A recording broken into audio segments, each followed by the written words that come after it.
حضرت فضیل بن عیاض رحمۃ اللہ علیہ ڈاکو تھے، اور نرے ڈاکو نہیں تھے، ڈاکوؤں کے سردار تھے۔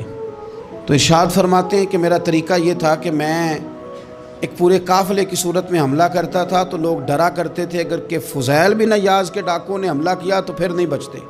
ایک دن گزر رہا تھا تو ایک قاری صاحب آیت پڑھ رہے تھے، لا تقنطوا من رحمت اللہ، اللہ کی رحمت سے کبھی نا امید نہ ہونا، ان اللہ یغفر الذنوب جمیعا، بے شک وہ سارے ہی گناہ معاف کر دے گا۔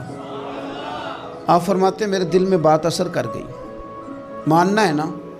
جس نے نہیں ماننا اس نے 6666 آیتوں کا ترجمہ پڑھ کے بھی توجہ نہیں کرنی۔ آپ ارادہ کریں نا، آپ اپنی دل کی زمین کو زرخیز بنائیں۔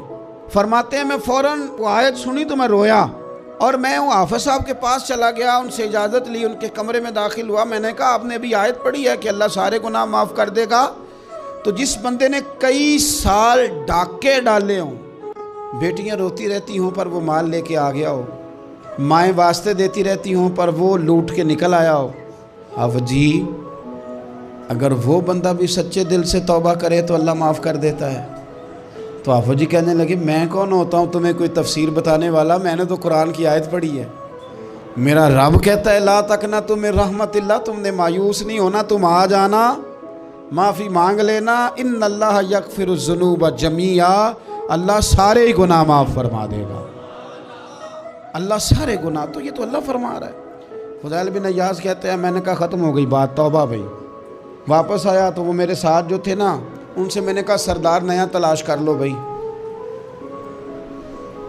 اب ارادے بدل گئے، پروگرام کچھ اور ہو گیا۔ اب تو لوگ ہمیں تانے دیں گے، اب تو لوگ باتیں کریں گے کہ اوتھے کی لین جانا ہے۔ فضیل بن عیاض کہنے لگے بس بھائی توبہ کرنی، اب تم کوئی اور سردار تلاش کر لو۔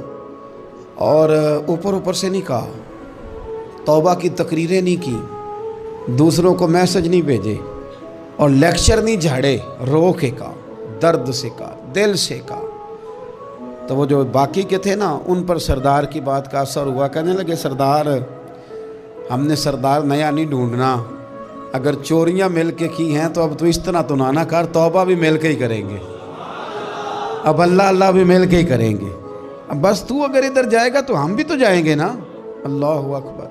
فضیل بن عیاض کہتے ہیں ظاہر ہے مال لوٹا کرتے تھے، میں نے مسئلہ پوچھا علماء سے تو انہوں نے بتایا کہ یہ تو حقوق العباد کا مسئلہ ہے، جو لوٹا ہے وہ تو واپس کرنا ہی پڑے گا۔ اب میں نے وہ پیسے جمع کیے، اب سارے تو میرے پاس تھے نہیں، جتنے میں دے سکتا تھا دیے، جو کھا چکا تھا وہ رہ گئے۔ ایک یہودی کے پیسے رہ گئے، اس کے گھر چلا گیا، میں نے جا کے اسے کہا میاں میں نے کر لیا توبہ، اور میں وہ فضیل بن عیاض ڈاکو ہوں جس کے تیرے گھر سے اتنا مال لوٹا تھا، میرے پاس پیسے کوئی نہیں، وہ پیسے لگ گئے، اب تو اس طرح کر مجھے معاف کر دے۔ وہ کہنے لگا نا جناب، یہ بھی کبھی کبھی ہوتا ہے، لوگ نا شرافت کو بزدلی سمجھ لیتے ہیں۔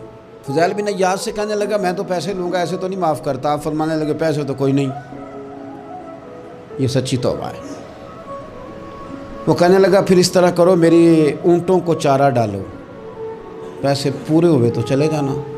کل ڈاکو تھے، ابھی وہ تلوار چلانی آتی ہے، نیزہ چلانا آتا ہے، ڈٹنا آتا ہے، اعصاب مضبوط ہیں، مسئلہ کوئی نہیں، لیکن توبہ سچی کی ہے نا، یہ سچی توبہ والے لوگوں کا طریقہ ہے۔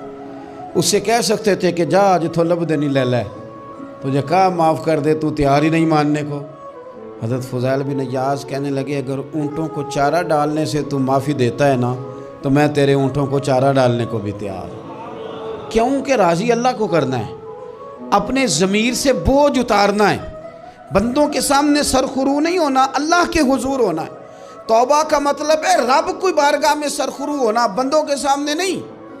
حضرت فضیل بن عیاض سے کہنے لگے ڈالیں گے تیرے اونٹوں کو چارہ، کیوں نہیں ڈالنا۔ 2-4 دن چارہ ڈالا تو وہ یہودی ایک دن کہنے لگا کہ یہ نا ٹھیکریوں سے بڑی ہوئی تھیلی ہے، یہ تو ذرا اٹھا کے لا۔ حضرت فضیل بن عیاض نے اٹھا کے اسے دی، جب اس نے کھولی تو اشرفیوں کی بھری ہوئی تھی۔ تو آپ فرمانے لگے تو کہہ رہا تھا ٹھیکریاں اٹھا کے لا۔ کہنے لگا میں تورات بڑی پڑھتا ہوں، عالم ہوں، میں نے تورات میں پڑھا تھا کہ مسلمان جب سچی توبہ کر لیں گے نا تو رب ٹھیکریوں کو بھی سونا بنا دیا کرے گا، پھر یہ مٹی کے ڈھیلے اشرفیاں بنا کریں گے، تو میں نا تیری توبہ چیک کر رہا تھا، یہ اس میں میں نے روڑے بڑے ہوئے تھے، لیکن تو اٹھا کے لایا، تو تیری توبہ بھی سچی ہے اور تمہارا دین بھی سچا ہے۔ اب اس طرح کر، معافی اس شرط پہ دوں گا کہ مجھے کلمہ پڑھا تاکہ میں بھی مسلمان ہو جاؤں۔